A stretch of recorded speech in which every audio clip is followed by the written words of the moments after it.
Hello, everybody. Welcome to NJ Thrive Small Business Webinars. I hope all of you are doing well today. Today is Thursday, July 25th, and you are attending one of our weekly webinars created to help New Jersey small business owners start, grow, and thrive. Welcome. If you have been attending our webinars, you're familiar with our organization. Thank you so much for your continued support. We always appreciate it.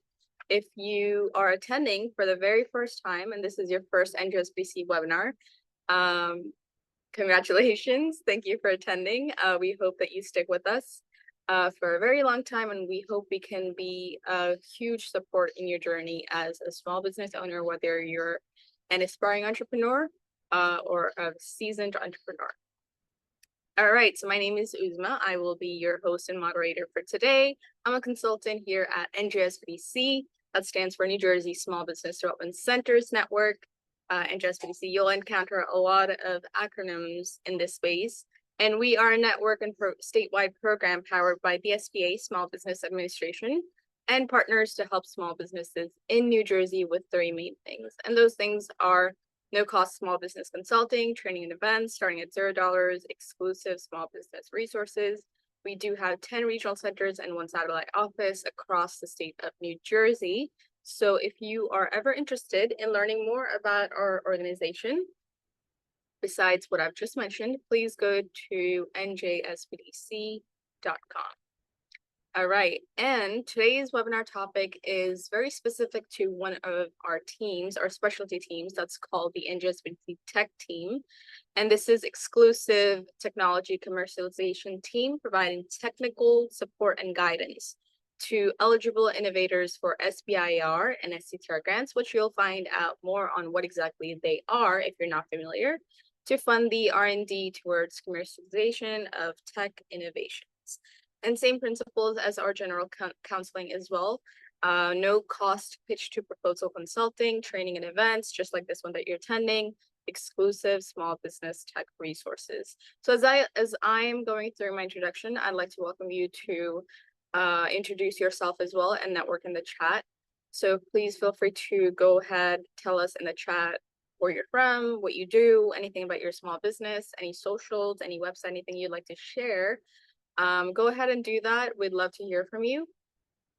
And who knows, I always like to say that you might find your supporter, your cheerleader, partner, anything like that. So agenda, we have a couple of headlines. We actually have 5 headlines today. I like to sort of speed through them because our webinar today is jam-packed with valuable information, but the links will be shared. Then we have our presentation, Q&A session in the end.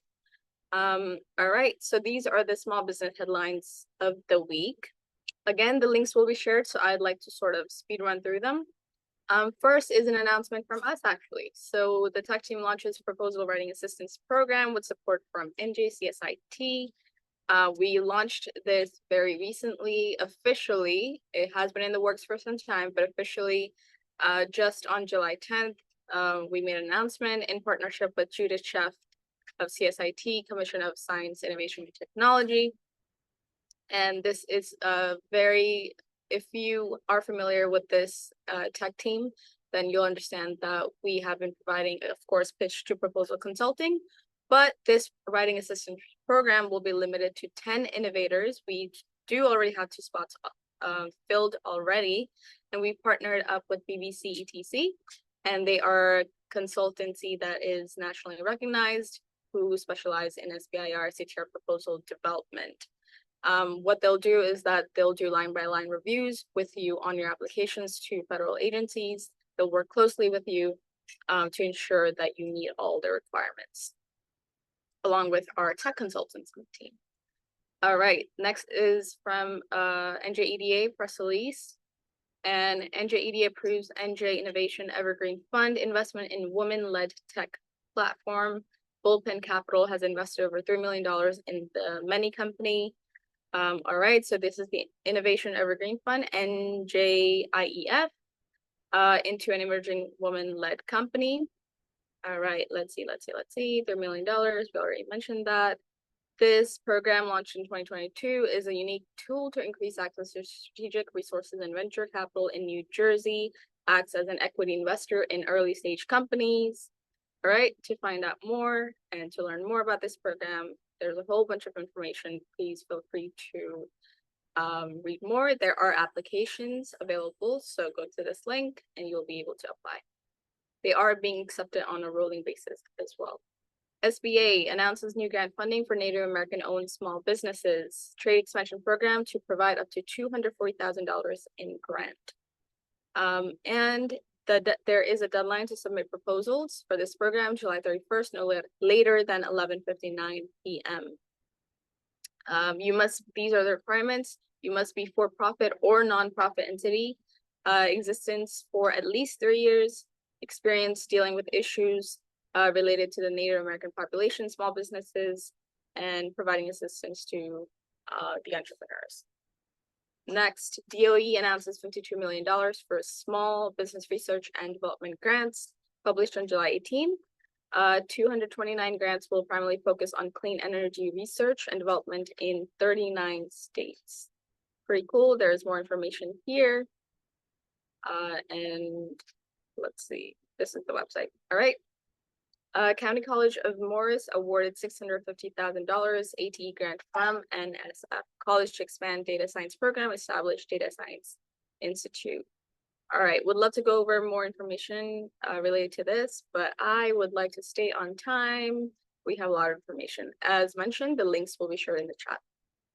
All right, things to keep in mind. Some things, housekeeping rules they would like everyone to follow. If you have questions, put them in the Q&A box that you'll see next to the chat box. If you'd like to receive the slides from our speaker and guest speaker, please use the link for the survey. You'll receive them, and this webinar is being recorded. It will be available on your YouTube channel as well as our video library. All right, we do have a special guest, Mark DeGuzman, who is the I-Corps Program Manager at NSF I-Corps Hub Northeast region. Mark and his team, they're a great partner of ours at the NJSBDC Tech team, and we're always excited to have you guys. So please go ahead, share your screen. Welcome. Thank you for doing this for us. Great. Thank you for having us. Again, I'm Mark DeGuzman, Program Manager for the Hub, and I also have my colleague, Lori. Lori, you want to say hi?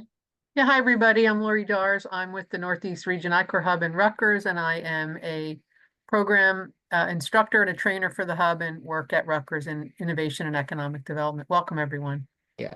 And one other thing, I'm also part of the Hub. I'm also a manager of new ventures in Rutgers Office for Research, helping support Rutgers startups advance forward and become a successful business post I-Corps. So I want to share this opportunity about the I-Corps program, which was created in 2011 by Steve Blank and has now become the standard for commercializing science in America, where the thought it was designed to create these 4 objectives: to train an entrepreneurial workforce, translate technologies from the research lab to the market, enable economic impact by creating startup companies and follow-on funding, and nurturing an innovation ecosystem, right? Bringing all the mentorship and guidance and support to help teams become successful in commercializing technologies from lab to market. It's actually become the standard for commercializing science in America in 2017 with the American Innovation and Competitiveness Act.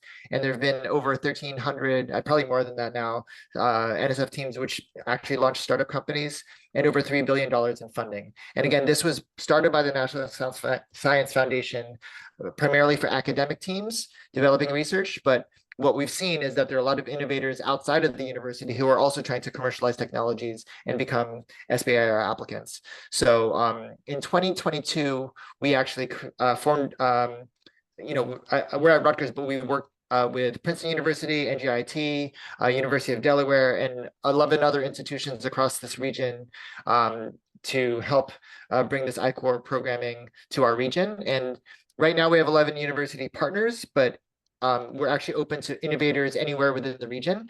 And we really focus on diversity, equity, inclusion, meaning that we want everybody to have equal access to our programs wherever you may be from. If you want to innovate and bring your technology forward, come to us and we'll work with you to try to help you advance your technology in a way that creates societal benefit and value in the market. And so the I-Corps program actually does help teams learn the methodologies and develop skills to accelerate this translation from lab to market.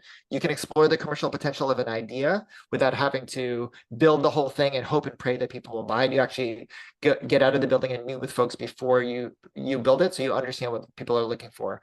We actually do have an opportunity to receive an NSF grant for up to $1,500 per team for successful completion of the program.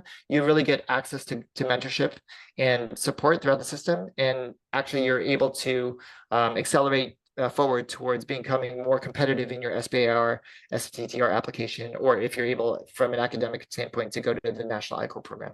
There actually is an SBIR I-Corps as well if you've been awarded an SBIR grant. So there's actually SBIR I-Corps as well, which many of you may want to consider as part of your commercialization plan. So this is a map of the entrepreneurship pathway, going through regional I-Corps, then advancing to national I-Corps. But if you already have a startup company, you can actually apply for SBIR and STTR, which is why many of you are here to hear David Linz speak about that. So the main thing about I-Corps is really about customer discovery. It's like you have this thought in your head of why you want to bring your innovation forward. But again, those are just thoughts in your head, they're an assumption. But Steve Blank here, who's the founder of I-Corps, the creator of I-Corps, he talks about that there's no facts inside the building. He wants you to get out of the building, meet with those folks directly before you build your product so that you understand why they would want your product or why it would create value in the market and whether or not it would or not. So you can actually make a pivot or more closely align with what people are looking for rather than what you think. And then so some I-Corps programs that we have a Novus I-Corps program, which is a half day, followed by self-paced coursework where we actually shift the mindset from the technology you're building to the people who would benefit. And then we also have the Propel program, which is typically a 4-week, it's really 4-session program. It could be virtual or in person, but this is a program where you get out of the building and try to meet with up to 20 people for customer discovery interviews to understand what their needs are and validate or invalidate your business model, your hypotheses in your business model campus. So right now I want to let you know that the fall Propellus I-Corps program applications are open. I'm going to show you a couple more upcoming dates so you know about them. You can reach out to me. My email is there, and Dr. Guzman at Rutgers.edu for Rutgers cohorts. There's Sylvia, who actually runs the Princeton cohorts as well. You can check our website at icornortheasthub.org. Rutgers is actually running our 2 options for the fall. There's a Monday, Thursday schedule from September 9th to October 3rd. And then there's the November cohort from November 8th to December 6th, which are Fridays from 2 to 5 p.m. The September one is all online virtually by Zoom. And then the second one is an in-person kickoff and an in-person finale, but the 2 ones in the middle are virtual. So you can go to rutgers.edu, go.rutgers.edu/RutgersPropellus. I think I'll ask Lori to put these in the chat if she can. Putting a lot of stuff in the chat. Okay, great. So there's the Princeton-led cohort, apply by September 9th. I think those are October dates. And the NJIT up in Newark, New Jersey is running their own cohort as well, which I think is open to the community as well. If you're closer to North Jersey, you can tap this one. These are from October 7th to October 30th. I think these are in person at the NJIT Lair conference room on campus in Newark. First and last are in person. Oh, okay. Oh, great. And actually, for those of you coming up with innovations that deal with artificial intelligence, there's an AI center or focused cohort coming up. I don't have the dates here, but apply by September 4th. But ultimately, just check out this website, icornortheasthub.org/engage/upcoming programs to really see what all the upcoming programs are that you can kind of like check your schedule and see what makes sense for you. But for those of you who either have gone through I-Corps before or just want to learn more about what the I-Corps Hub has to offer, we have an annual meeting coming up October 15th. It's a really fun day where you get, there's keynote speakers and there's just breakout rooms and you actually have posters of teams who've done I-Corps. It's a really great way to just get plugged into our innovation ecosystem through the I-Corps Hub. So right now there's an Eventbrite only. We're going to feature it more prominently on the Hub website and in the newsletter, but you can actually follow our Hub newsletter to stay tuned for all these upcoming programs and stay tuned with our socials and things like that. But I'm happy to meet with any folks and happy to answer any I-Corps questions if you have later on. We can answer them in the chat, but I want to give time for David to do his presentation. I want to thank you all for this opportunity. Thank you. Mark and Lori, thank you so much. As always, we really appreciate it. And for everyone, Lori is putting in links to everything that Mark just mentioned. So go ahead and click on those links to open it. I'm not completely sure if you can open them afterwards, after the webinar is done or in the recording. So go ahead and click on them and open them so you can have them saved for your keeping. I think there's a way to save the chat. There may be a way to save the chat. I think so too, but I just didn't want to say anything I wasn't sure of. It, But I it is, think it is so. work if you do copy, if you just click on them and open them and That then too. have them for later. Yeah, it's much easier. Yes, exactly. Thank you, Uzma. So Of much so happy to course. be here. Thank you guys. All right, moving on to our presentation. As Lori and Mark mentioned, they will be here answering your questions. Feel free to put them in the Q&A box so they can go ahead and answer your questions. All right, we have Dave today, David Linz, who is one of our tech team consultants. So if you are a client of ours and have had the pleasure of speaking to Dave, you know you're in for a treat.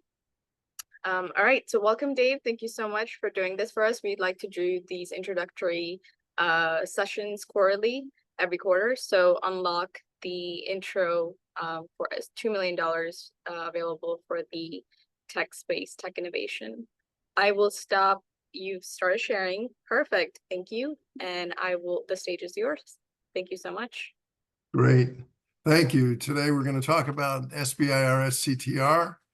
And if you don't know what that is, hopefully we'll get enough information here, not just to find out what it is, but to find out if it's a good fit for you.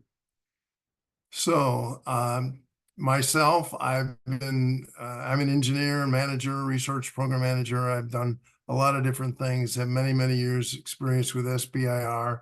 I've been a federal agency reviewer and developed state programs for SBIR support.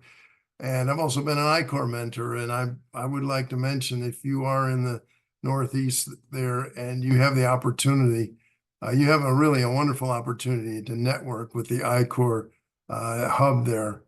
That will be one of your best, if not your best, opportunity to network with other entrepreneurs, with resources, with people that can help you think through your business. So I really would advise you to do the I-Corps. I know I've participated in the past, and I've led I-Corps programs, and every business that's ever been through it, it told me that it was a very meaningful experience for them. So let's move on here. I'm going to talk about what is SBIR, why you might think about pursuing it, tell you a little bit more how the program works, but spend most of our time talking about if it's a fit for your company, and then a few thoughts on how to get started if it is a fit for your company.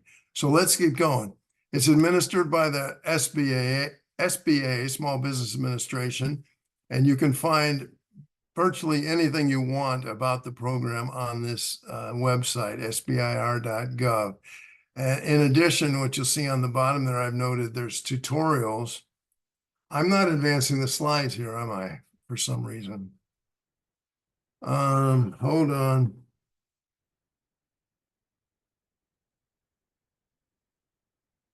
I don't know what's happened here. There we go. Sorry about that, folks. You all with me? Everybody's Yes, still with me? I'm able to see the slides now. Yep. Sorry about that. I was on the wrong screen and wasn't advancing the slides. Then what you'll see on these websites is tutorials, which I would recommend. There's a dozen or so of them on every conceivable topic. So if you want more detail on anything that I'm talking about today, you'll be able to find it on this SBA website. It's administered by the SBA, but it's actually executed by 11 different agencies. I'll show you them in a minute.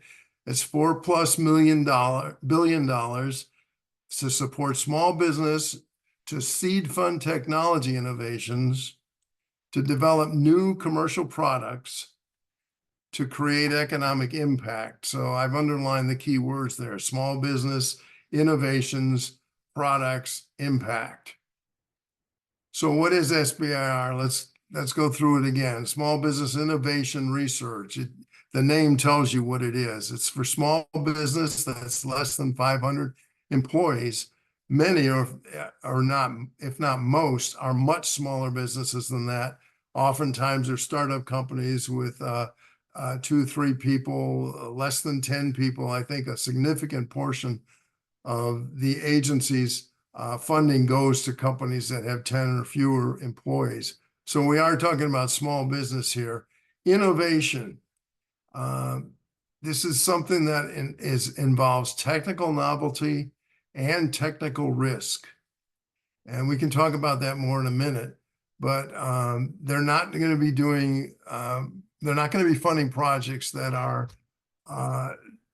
not new or that are just an implementation, say an engineering implementation of another idea. These really and truly are technical novelty.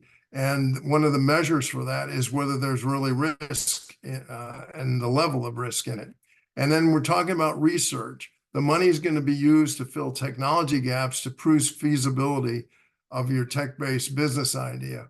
And so you're not going to be spending money on business development or marketing or anything like that. You're going to be doing research.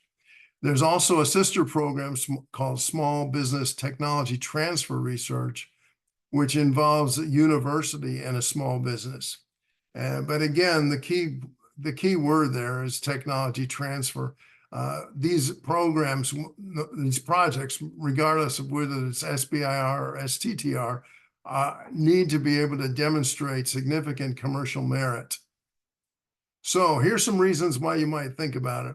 Well, first of all, there's 11 different agencies that cover a spectrum of topics, $4.4 billion. There's up to $2 million per company, which is a significant amount of money for a small business to research and develop innovative technology. Now, here's the agencies that are involved in this. And what you'll see here is the top 6 of these have STTR programs as well. And the rest of them on the list do not. Department of Defense has over half, so that's over $2 billion is Department of Defense. Human Health and Human Services, which is primarily National Institutes of Health, NIH, is over $1 billion, $1.2 billion, I think, the last year. Department of Energy and NASA have several hundred million. NASA have several $million dollar programs. And Department of Agriculture is several tens of thousands or millions of dollars. The rest of them are relatively small programs. So there's a lot of awards every year. And there's a lot of solicitations. There's a lot of topics. Just to give you a snapshot of New Jersey, a couple of years ago, I don't have last year's numbers yet, 107 awards in the state, 67 companies, 79 million. So you see your colleagues there in New Jersey are tapping this fund. Now the money is non-dilutive. It's not like investor funding where they're going to take a share of your company, shares in your company. These are grants or contracts, but they do not take any equity into your company.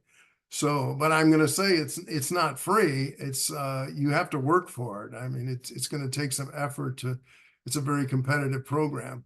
It allows you to build intellectual property that you own. In other words, any new intellectual property, any patents that come out of this, you own them. The government has some rights to them, but that's really not the significant. The significant thing is that you own the intellectual property. It allows you an opportunity to build technical staff. Sometimes you might need a key person, especially a key technical person that you couldn't normally justify under your budget, under your own company. But by securing an SBIR funding, you're able to hire a key technical person for your company. It's a vehicle to leverage other people's facilities, equipment, expertise to build relationships with federal agencies, national labs, universities. It gives you the opportunity to go to a company, maybe even a large business that you wouldn't normally be able to approach, but say, hey, we're going after $250,000 of research money and we'd like for you to participate with that. So it can be used as a vehicle to leverage other contacts and partnerships. This is very important. A peer-reviewed federal award demonstrates credibility to investors and partners. And I've had any number of venture investors tell me that. They say that's the one way that they can help do due diligence on a business that they're looking to invest in. The fact that they've got a federal award that's been peer reviewed provides credibility for the company. It's a way to develop new products and services for sale. This is a commercialization technology program after all. And finally, I would say that the process is worth it because of the strategies you develop, the planning you do, and the people and partners you meet.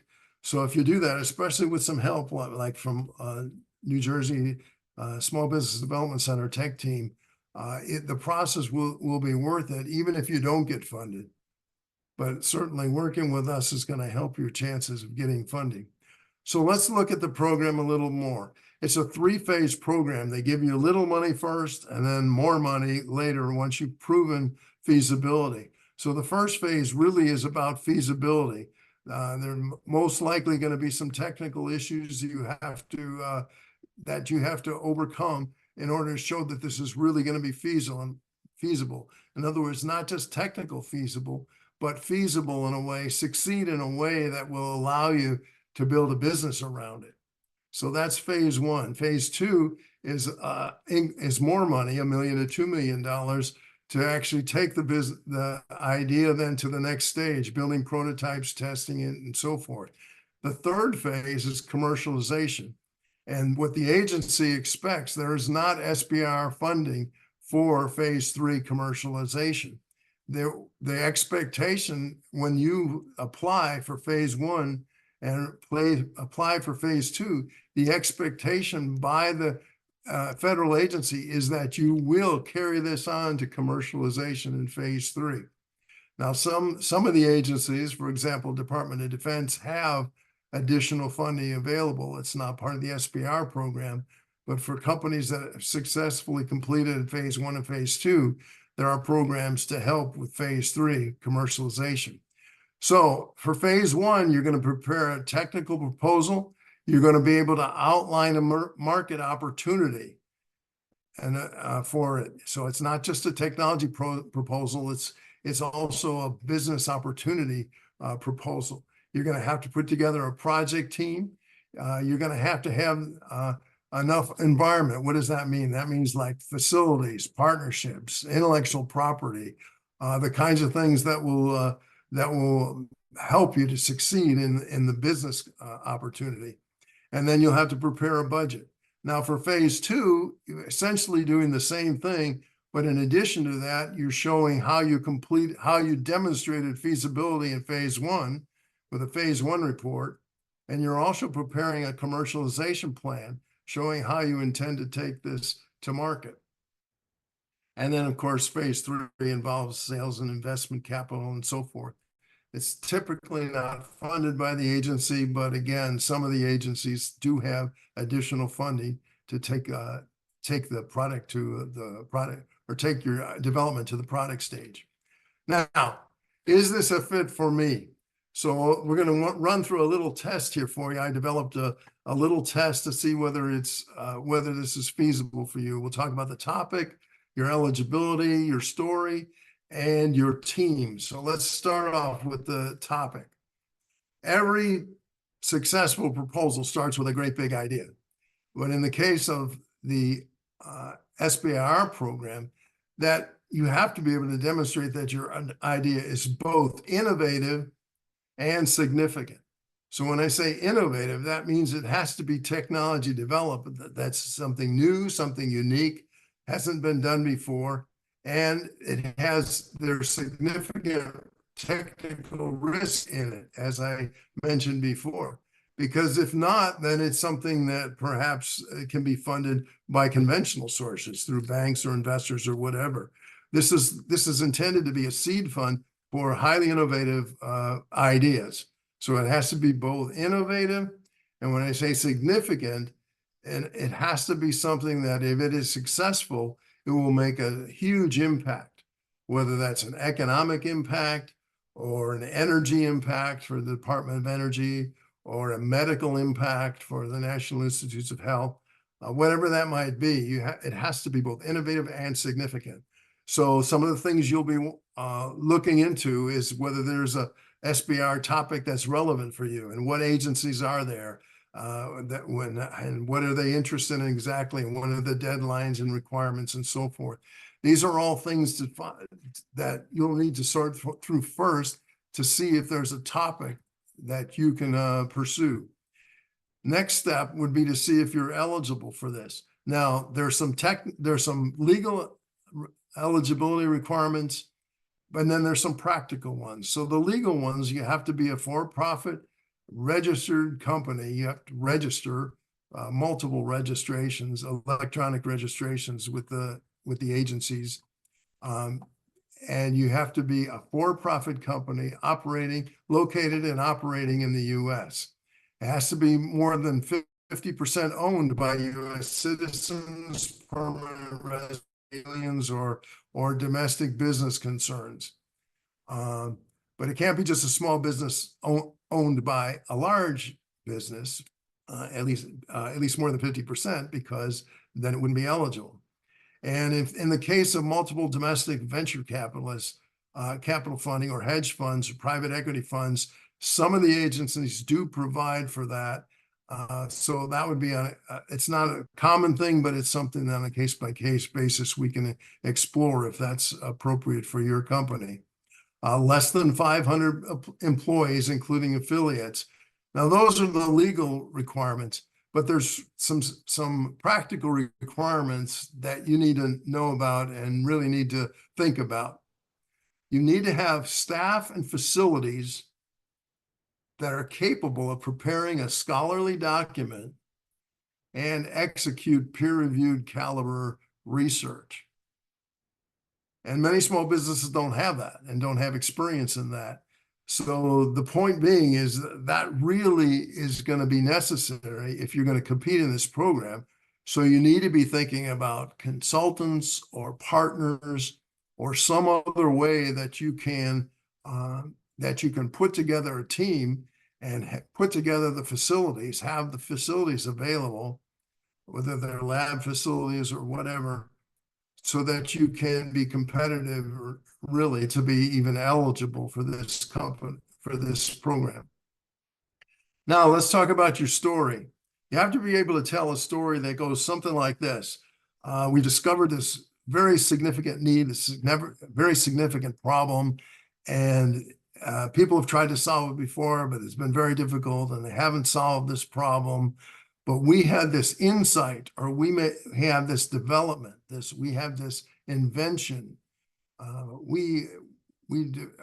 I said before, we developed this insight so that allows us to provide a solution to this very significant problem.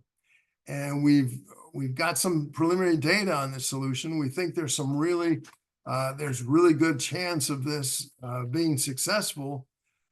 But there are 2 or 3 research questions that we have to answer to really prove definitively that this is feasible, that this idea is feasible. And we have this research, but if we can answer those research questions with this SBIR funding, then we can show that we can develop a product, a commercial product that has very high impact. So there's the formula there. That's probably the outline of your proposal right there. Your significant need, we have an innovative solution. Here's the technical issues we have to study and how we're going to study them. And if it's successful, this is what we're going to have as a commercial product. If you can tell a very compelling story like that and end up with a big impact, then it's probably going to be competitive in the SBIR world. And finally, you need to have a winning team. Your key person here is your principal investigator. The principal investigator is going to direct the project. They're going to have qualifications. They're really going to have to be the expert in this field.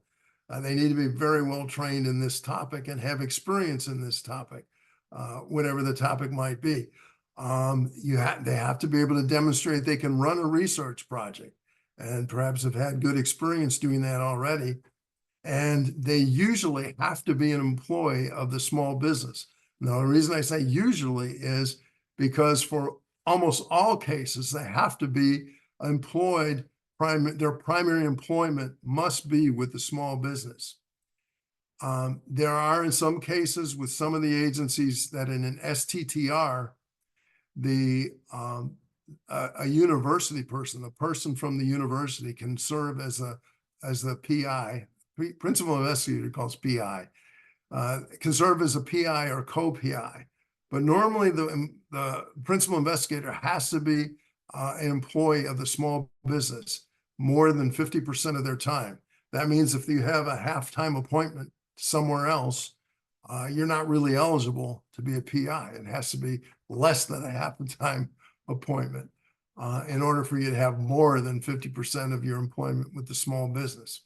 So there's questions about that in the Q&A time. We can go over that more. You have to have a scientific team with skilled technicians and scientists. You perhaps have collaborators and consultants, as I mentioned, some strategic advisors and partners for your company that may or may not be part of the project, but they are associated with your company, and we're able to demonstrate to the federal agency that they're part of your team and part of will help you be successful as a business going forward. So again, consultants, technical business, and so forth. So there you go. That's your test on whether you're whether it's a good fit for your company or not. And we can talk about that more in the Q&A section. Let's talk about some things you can do to get started. There's several national SBIR conferences given every year, presented every year. And that is an excellent place to get more information about the SBIR. It allows you at these national conferences, you get to speak with people from the different agencies. Every agency has, in some cases, multiple representatives there, and you can set up a time, sign up for a time to have a one-on-one conversation with them. So attending a national SBIR conference is a good idea to get started. Again, I mentioned the SBIR.gov website and tutorials. Review those. And look at the research that they've funded previously. And you can find information on that on the SBIR.gov website of topics and projects they funded previously. It's very important for you to read the entire solicitation carefully, because there may be things in there that either you can't do, excuse me, or that you object to. And finally, speak with the agency technical topic manager. Excuse me, I need a sip.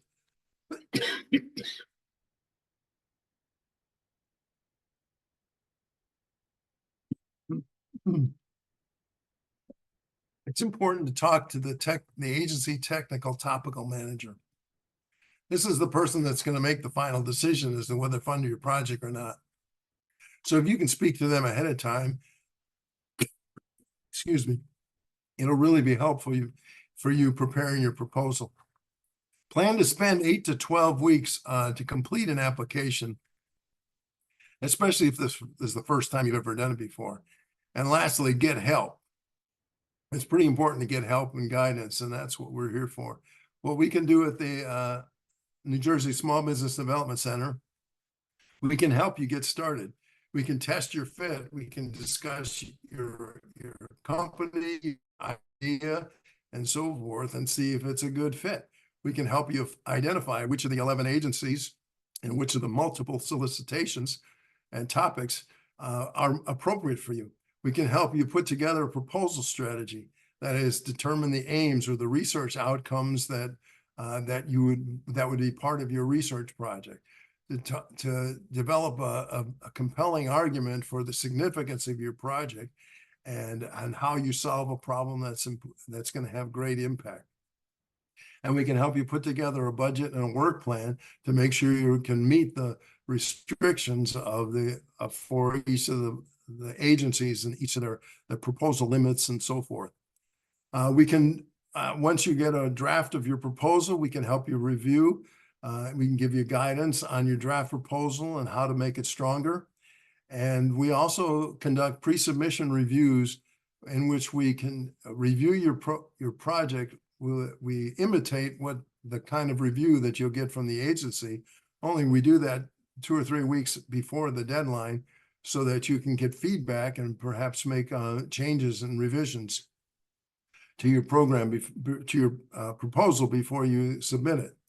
So as a wrap up, this is a big opportunity to get non-dilutive funding up to $2 million if it's a fit for your company and it's strategic for your company right at this time.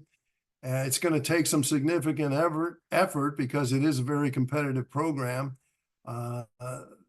15 to 20% success rates across the board. Some a little higher, some a little lower, but that's generally what it is. It's very competitive. And we're here, the tech team is here to help you. So with that, I think we'll open it up to questions.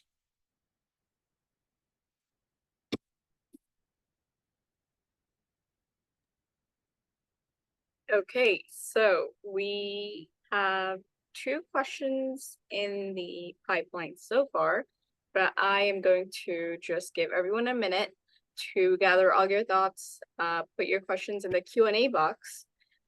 We do have a lot of messages in the chat, so I just don't want to go look for some unless we really need to.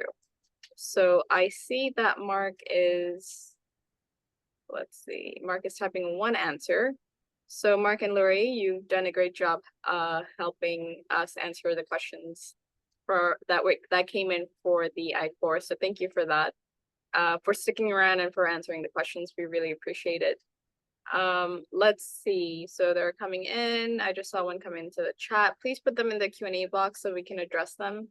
And just a reminder, if you'd like to receive the slides that Dave just presented, excuse me, and you'd like to receive the slides that Mark had also presented on, please complete our brief survey. And as soon as it's a Google Forms, as soon as you hit submit, you'll get a thank you, just a prompt, and then you'll see the link for the slides.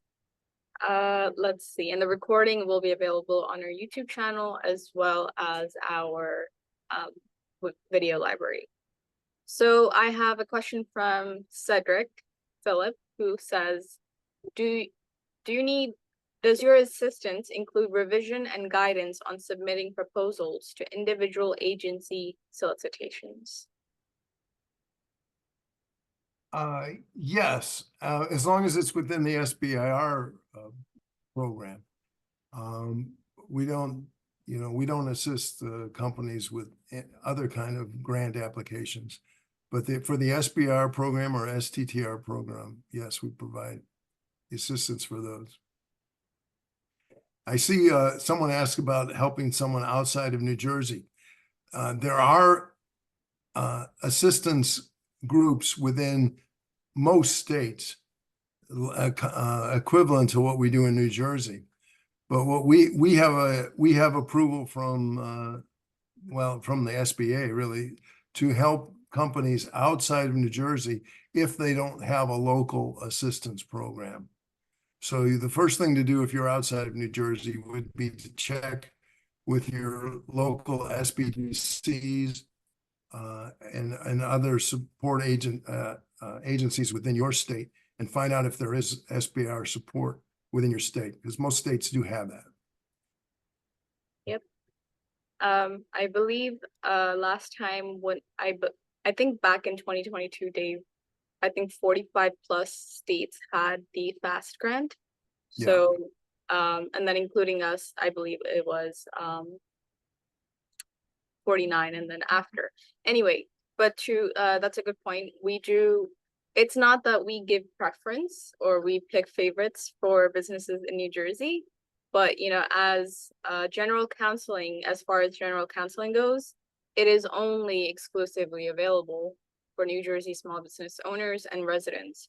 For our tech team, as Dave mentioned, we do have the permission to assist businesses with their SBIR, STTR related issues. to businesses that are outside of New Jersey, but please check with your own state first, as I'm sure they have their own metrics to meet as well. Next question I see. Sorry, did you have something to say? Well, I was just going to say that the next question here is, when I say competitive, what do I mean? So competitive, if you put together a proposal that's not responsive and doesn't have everything in it, you have zero chance, okay? But let's just say you put together a proposal that is responsive, it has all the parts to it that are required and so forth. The success rates are only about 15 to 20%. And that's because so many people, you know, they have certain amount of funding, and that's the number of people that are applying. So that's what I mean when I say it's competitive. And what you have the ability of improving your chances by working with someone who has done it before, and to go through some of the programs that we have with the peer reviews and so forth. Those are going to all help you increase your chances, but still it's a competitive program in the sense that there are far more people applying for this money than there are funds available. Yes, exactly. All right, so that answers 3 of our questions. Samson says he didn't, or they didn't hear anything about patent. So Samson, do you have anything specific to ask about patents?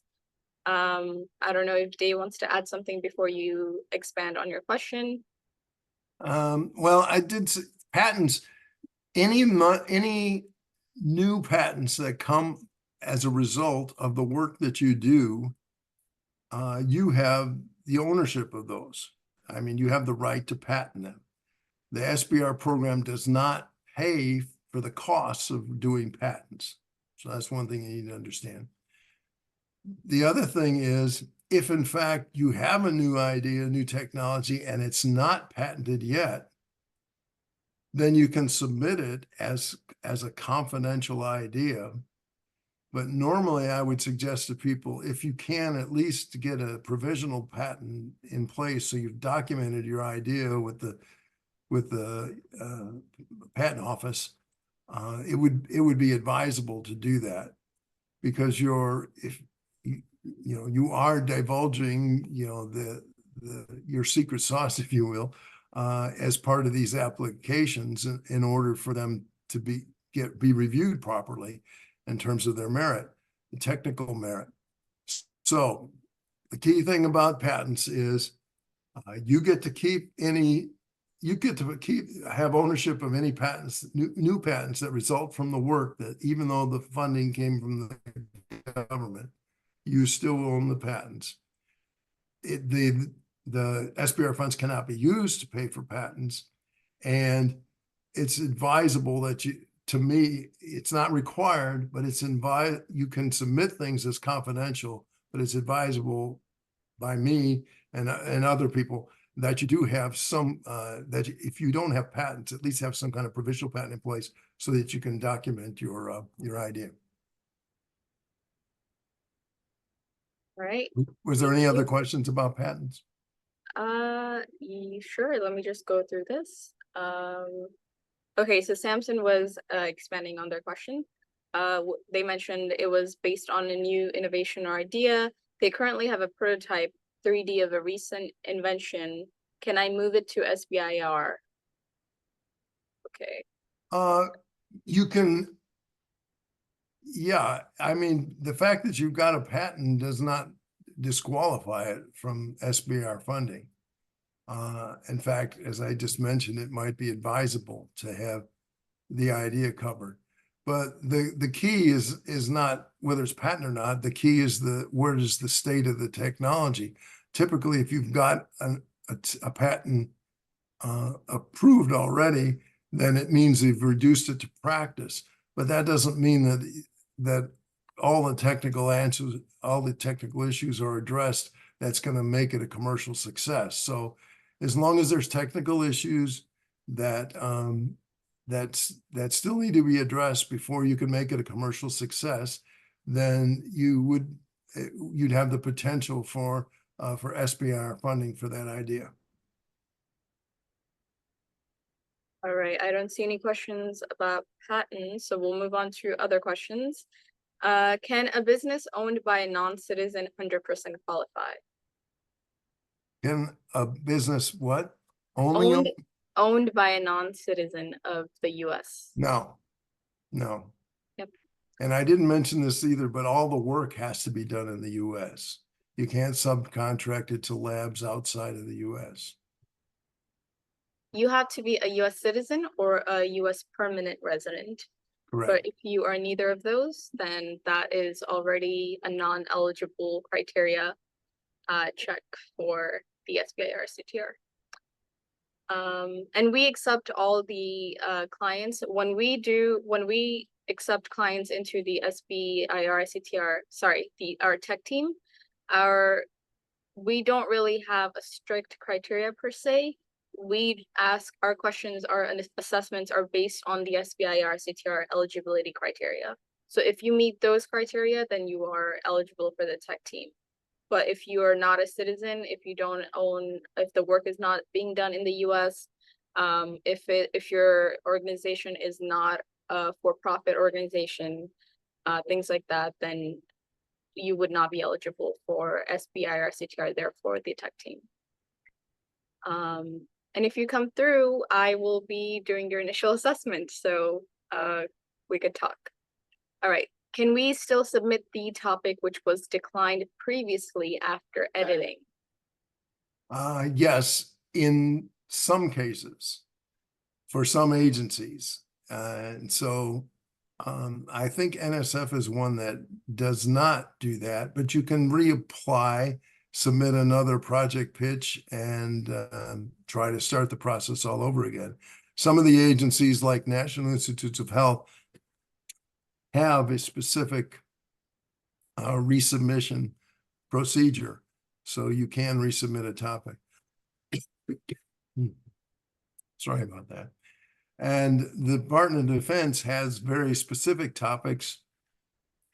For a very specific topic, they're only offered one time.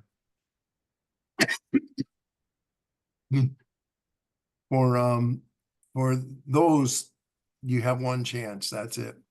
But they have some general topics now as well at Department of Defense, and you can resubmit those once you've revised them. It's a case-by-case basis, but in general, you do have the multiple opportunities. Got it.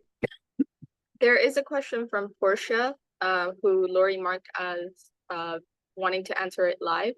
So Lori, if you're still here with us, for Propellus, would both members of the team need to participate in online sessions? Yeah, I actually put it in the chat because anyway, yeah, so we do encourage both team members to participate, and we do give an incentive, a stipend, if they both participate for the EL and the TL, the entrepreneurial lead and the technical lead. As long as one member attends all 4 sessions, they can participate, but you only get the stipend if you attend all 4 sessions. So you have to sign up as a team of 2, and one does have to agree to attend all, but you miss out on a lot if you don't attend the sessions. And I would just add that you really want to participate because you got all the mentorship and support. So you really want to clear your schedule to make all the sessions, because you get out of the program what you put in. So if you only put in half time, you're really just not going to get the full experience. And it really is an experience. So do your best to make sure you can commit. Yeah. Thanks, It. Mark. There is a follow-up. I'm not sure if it's completely related, but if you, Lori and Mark, if you have any insight. Portia asked, are there any funding sources you would suggest to support getting ready for an SBIR CTR grant, especially for a one-person service-based company building their first technology product? Well, first of all, there's some of the agencies have what they call a phase 0 program. And so that's one opportunity you could explore. Honestly, we're probably a good first stop for you if you're just starting, because we'll help you, guide you through and determine whether it makes sense for your company or not at this particular time. And if it's the first time you've gone through, and you just need writing assistance, it's possible that this new program that Uzma mentioned at the beginning, this proposal assistance program would be relevant for you. So I think just starting out, if you know what agency you're interested in, check and see if they have one of those phase 0 programs. They might call it something different, but they do have some programs that help you to get started. And if not, again, you can work with one of our consultants to get started. Yeah, I would just mention that if you're planning to apply for an NIH SBIR, I've seen the NIH AAP, which stands for Application Assistance Programs, which is almost like, I think it's a 10-week program where week by week they tackle one section, so that after the 10 weeks, you've actually gotten guidance on each section. Yeah. So that way you have a methodical way of writing a competitive application rather than, you know, Yeah, and you have that to makes commit to that. sense. That makes sense. And what that tells you is you got to start pretty early. Because if it's a 10-week program, you better start long before the deadline that you're looking Yep. for. So. Exactly. Lori and Mark, I will try to see if we have questions for both of you specifically. At the moment, I don't see anything that are specific for you, but thank you for your patience. And then I'll let you guys know when we have something. All right, going back to, all right, so we've answered the declined application one. John asked, would you also be able to advise us on multi-partner submissions? Have an ARPAH SBIR proposal in process. I don't see directions for partnering only subcontracting, excuse me. Our partner is in Colorado. Does one party have to take the lead? Is there only one PI? How would that work? Yeah, for these, for SBIR, first of all, if it's an SBIR, the small business has to do 2/3 of the work. So you can have partners and so forth, but the work has to be predominantly done by the small business. And that's, you know, that's actually the point of the program, is to help develop the business to be able to grow based on their new technology. So the principal investigator has to be with the small business for SBIR. So you can subcontract 1/3 of the work, but for SBIR, it's pretty. I don't know what, you know, the other program you're talking about, the other federal program, but for SBIR, it's pretty clear the applicant company has to do 2/3 of the work, and the PI needs to be employed by the company for SBIR. All right. Next question is from Kevin. Can you make a proposal of what your team would look like once the grant is received, or do you have to have a team already assembled before applying? Well, when you apply, first of all, if it's going to be somebody that's going to be doing some work and billing, you know, therefore billing to the project as a subcontractor, you need to have a scope of work defined for that company, so you can get a cost estimate from them, so you can have a firm budget, because you're going to be putting together a firm budget. Now, let's say it's pretty important that you've defined the principal investigator. But let's say you need someone to do a lab, you know, a lab person to do certain work, and they have to be experienced, maybe they're PhD or master's or whatever, to do work. Well, if you haven't defined that person yet, because you haven't hired that person yet, you need to indicate, this is the kind of person we need. This is critical to execute this on this program, and these are the kinds of qualifications that person will have. So you need to be able to define what the scope of work is for subcontractors and who they are, if in fact they're critical to contributing to your program.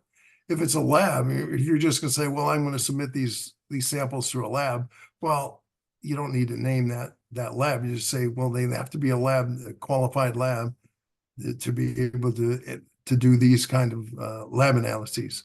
So, but if there's somebody that's going to be contributing, making a technical contribution to the program, they're going to be a subcontractor. And if they're going to be billing to the program, they're going to be a subcontractor. You have to have a scope of work for them so you can have a cost for them to do that. And you need to be able to justify why they're a qualified subcontractor to do this work. So in most cases, you're going to have to identify the team. But as I indicated, there may be parts of the team that you haven't identified yet, but you need to be able to identify as pretty precisely what the qualifications and experience are for that unidentified person or entity. All right, thank you. Next question is from Anonymous. Can we resubmit the project if the PI starts a new small business? Can you repeat it again? Sure. Can we resubmit the project if the PI starts a new small business? Oh, and let me make sure I understand the question. I'm going to interpret the question as that one company submitted a proposal that was declined, and then the PI went out and started their own company and now wants to resubmit the project with their own company, with their new company. Let's see. That was also my interpretation, yeah. But if that's the case, if it's a new business, it doesn't matter. You can resubmit it. If the original company wants to resubmit it, well, they just have to get a new PI. So that's possible too.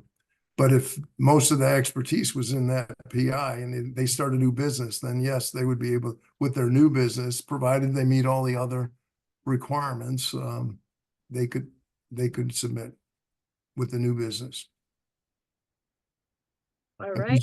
And presumably the application will be revised significantly, because if it wasn't successful the first time. Got it. Next question is from Andrew. If you are just starting out and you don't have an academic background or staff to write research paper, would there still be a way to get a grant? This is where it's important for you to put together a team. And so if you as an individual don't have that, you've got to be able to assemble a team that has those skills. Or I mean, for SBIR, we're talking about for SBIR here. There might be other funding opportunities within the state or local, whatever, but for SBIR, pretty much what I've defined is what you need to be able to have that capability within your team. And in many cases, a company that doesn't have all that kind of expertise will partner with a university, and that brings a lot of that. In fact, it's perhaps an opportunity even to lease lab space as well, is something that could at least be explored.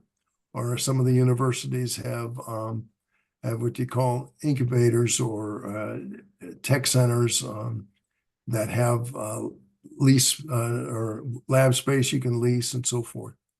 So yeah, you're gonna have to get that expertise. I mean, and I don't mean to sound harsh here, but the reviewers are going to look at that. That's one of the things that they're going to look at very carefully right at the beginning to find out if really you have a team that will be able to execute on this project. So.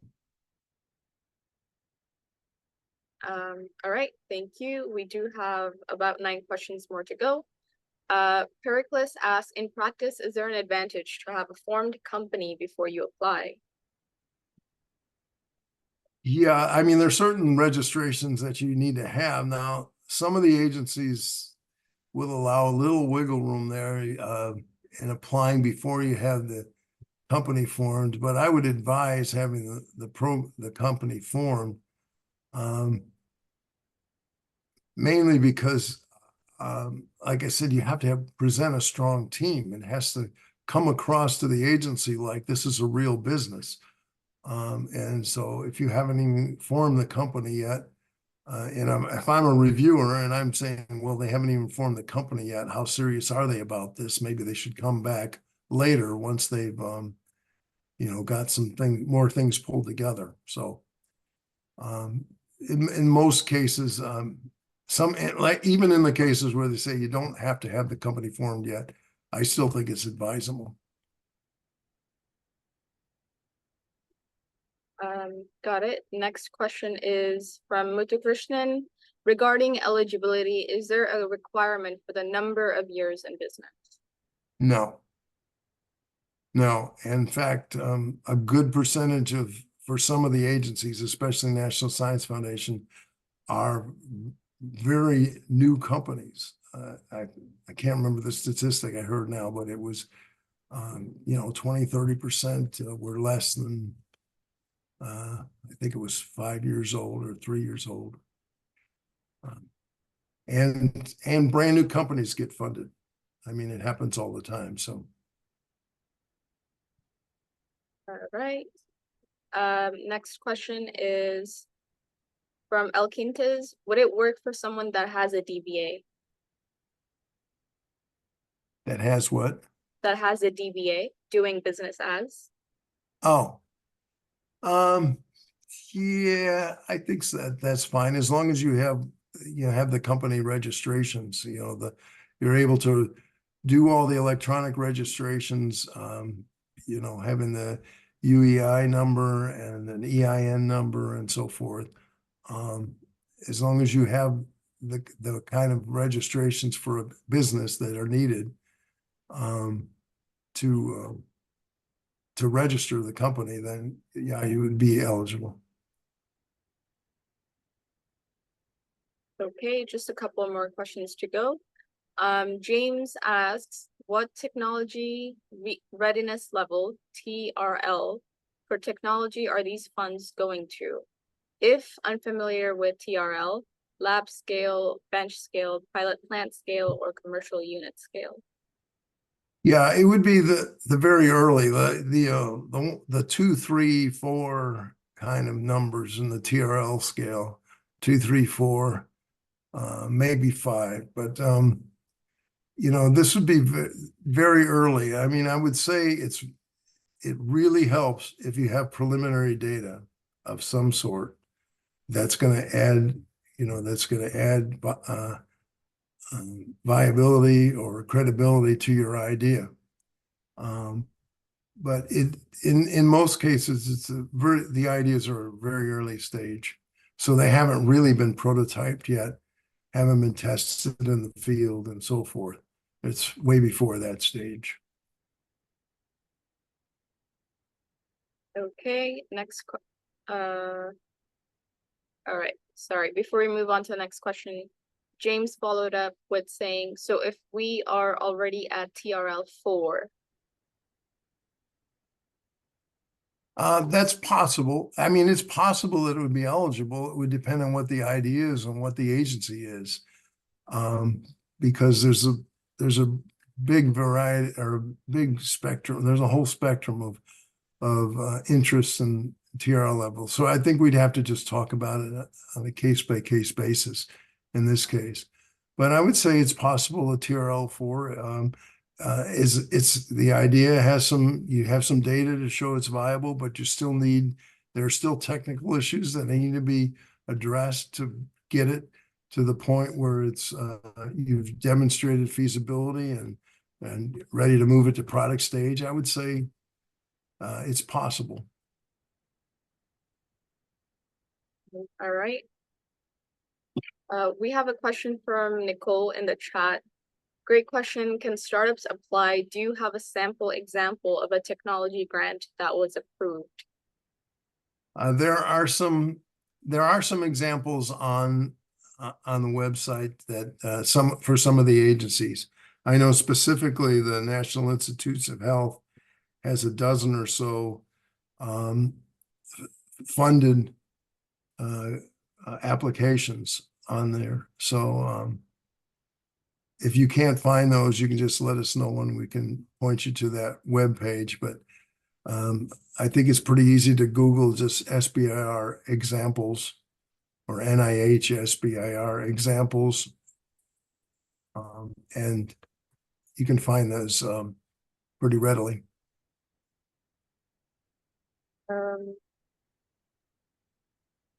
Question from Anonymous. What's the duration of the whole SBIR process?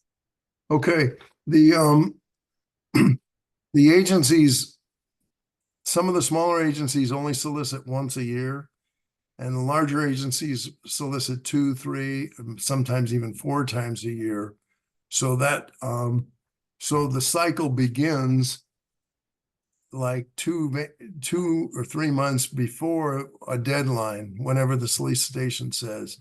And then you have the deadline. It's usually going to take 2 to 3 months and sometimes up to 6 months to get evaluations and if you're selected, to get contracts in place.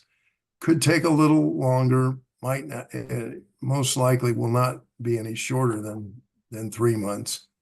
And then the phase 1 is nominally 6 months, but National Institutes of Health recognizes that health laboratory studies take longer. So it's not unusual for National Institutes of Health to be 1 year program, 1 year in phase 1. And then you can solicit for, you can propose for phase 2. And with the phase 2 proposal will again be the same kind of cycle, depending on the timing of when when the deadlines are. It's going to take 3 to 6 months to get contracts in place, and then phase 2 is nominally a 2-year program. Now, most of the agencies have something called a fast track, which would allow you to propose both phase 1 and phase 2 at the same time. That it does present some challenges, especially if it's your first time. So that wouldn't be advisable, but it is an opportunity for some companies to propose a fast track, which would be phase 1 and phase 2 at the same time. There would still be a hard stop in the middle there, and they would evaluate the phase 1 results before they release the phase 2 funding, but that is a possibility. All right. 3 more questions. What is the minimum number of members the business must have to qualify for SBIR? The minimum number of what? Minimum number of members the business must have. Oh, okay. Members or employees, you mean? I'm assuming, yes. Assuming this, we're talking about employees. I've seen 1-person companies get funded. Of course, they have consultants or they have subcontractors that are involved in the project. Typically, I would say 2 or 3 people would be a reasonable minimum. Like I said, I've seen 1-person companies get funded, but 2 or 3 person company would be a minimum, because you're going to have somebody that's really the technical expert. You're going to have somebody that's more of the business kind of person, and you might need to have a technician of some sort or an engineer doing some of the work. So 2 to 3 is a reasonable minimum, but a lot of times companies will fill out their team with consultants or with subcontracts. Yep, and I can help answer what's the maximum, which is 500. Right. If your company is more than 500 employees, that goes beyond the definition of how SBA defines a small business. So if more than 500, you cannot qualify. Next question is from James. Can you speak to STTR a bit more? We are already working with public universities on developing our technology. So is the STTR a better way to go? It could be that STTR, there's an advantage of it. The STTR program was created to help facilitate transferring technology out of the university into commercial use. So and many times an STTR project is one that was technology that was developed by the university, and then they work with a business to try to get it commercialized. So having said that, STTR is an opportunity to the project, the proposal and application process are essentially identical. And there are some differences in the amount of funding. For example, in an STTR, the applicant company, the business is still the applicant, and the applicant company must do at least 40% of the work, but they can, and the university that's the main partner has to do at least 30%, but could do as much as 60% because the business is doing 40%. So you have to be able to fall within those limits. And for many agencies, still looking to have the PI to be with the small business. But for STTR, as I mentioned, some of the agencies like NIH will allow you to have a PI or a co-PI in a phase 1 that's part of the university. What else can I say about STTR?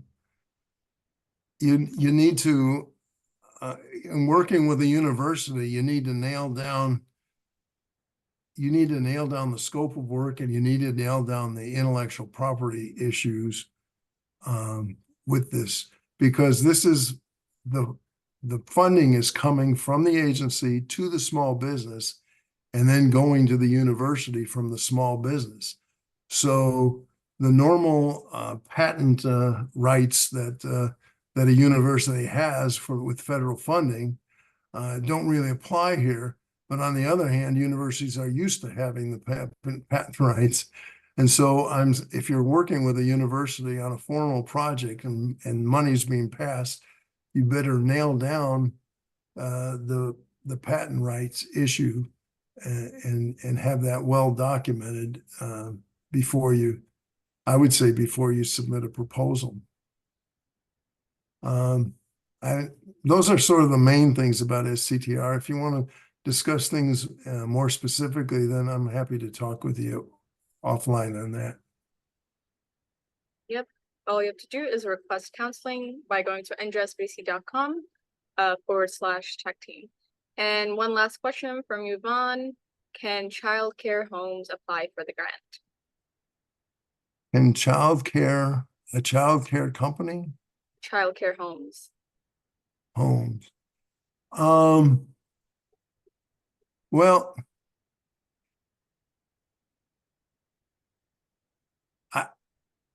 I'm not aware of any topics that would fit there, but I mean, if there's new technology, there are agencies, for example, National Science Foundation will consider any new technology topic. So I wouldn't say the fact that they're a child care home would be a disqualifier.